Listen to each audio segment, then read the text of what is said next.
Ryan Kartje covers USC for the LA Times, kind enough to join us on what has to be a busy day. Probably busy couple of days coming up here. Why now? Why was Clay Helton fired after 2 games? I think it was just made pretty clear in that Stanford defeat when you're down by more than 4 touchdowns in the fourth quarter to a 17, or you're supposed to be a 17-point favorite. It was the most lopsided loss at the Coliseum to an unranked opponent since 2000. So, and I think just the general vibe around the program, just the frustration of this fan base.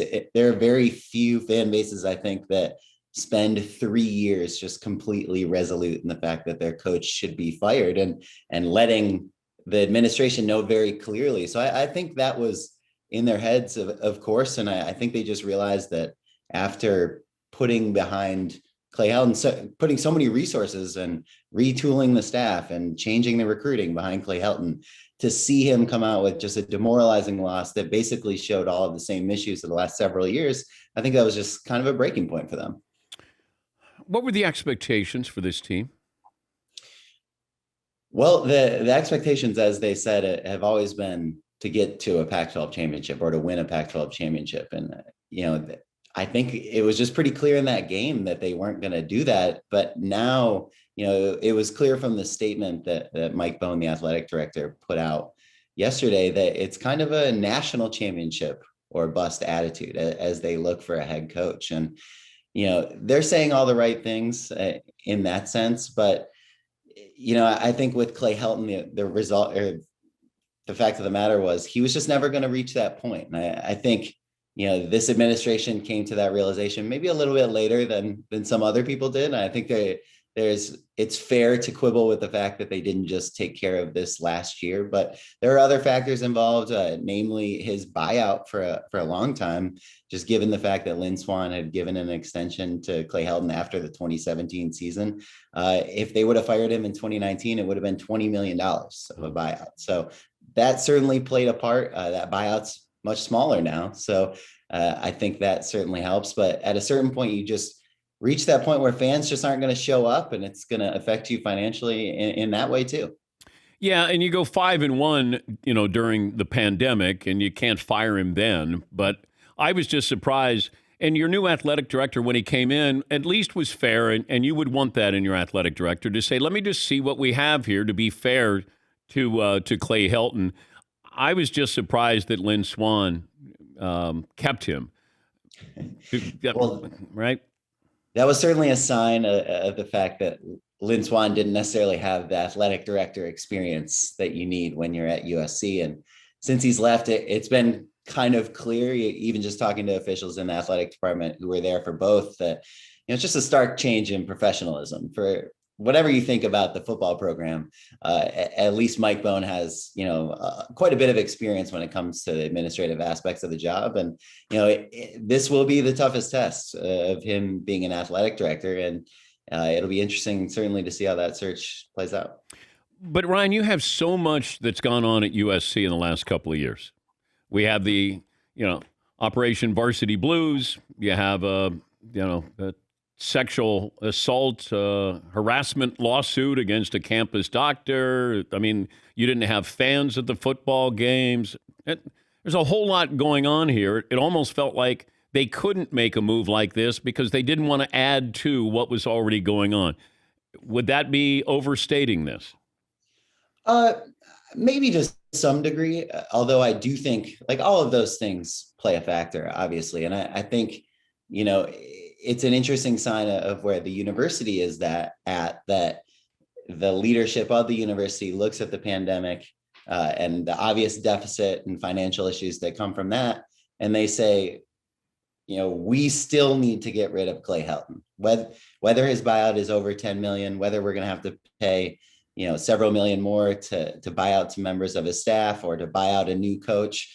At a certain point, the bottom line that's being affected by our football program is important enough to make that change. But I do think, with Clay Helton, it always helped the fact that he was, viewed as a man of integrity. He was a consummate gentleman. You never had to worry about just ethical issues, at Yeah. least at a program level, with Clay Helton in charge. And that was the reason why he was hired in the first place by Pat Hayden. Post Steve Sarkisian, Pat Hayden kind of became taken with the fact that, this was a man of integrity who would be leading us into a new era. We can put this Sarkisian era behind us. Obviously, a pretty short-sighted look at how you hire your football coach. And that certainly played out. But I think that when you look at the fact that Clay Helton got 6 full seasons as the head coach, I think it helped quite a bit that he was kind of viewed as a man of integrity, and people generally liked him, including his players. Who should be the next head coach at USC?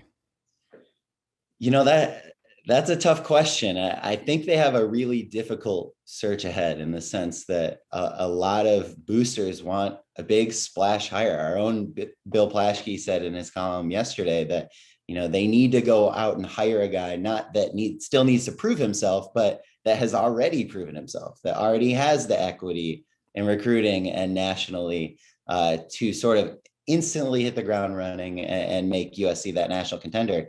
I'm not sure many of those guys are out there. There's a Bob Stoops, maybe a Chris Peterson. I know, I'm sure in the coming weeks, their agents will leak out that they're not interested.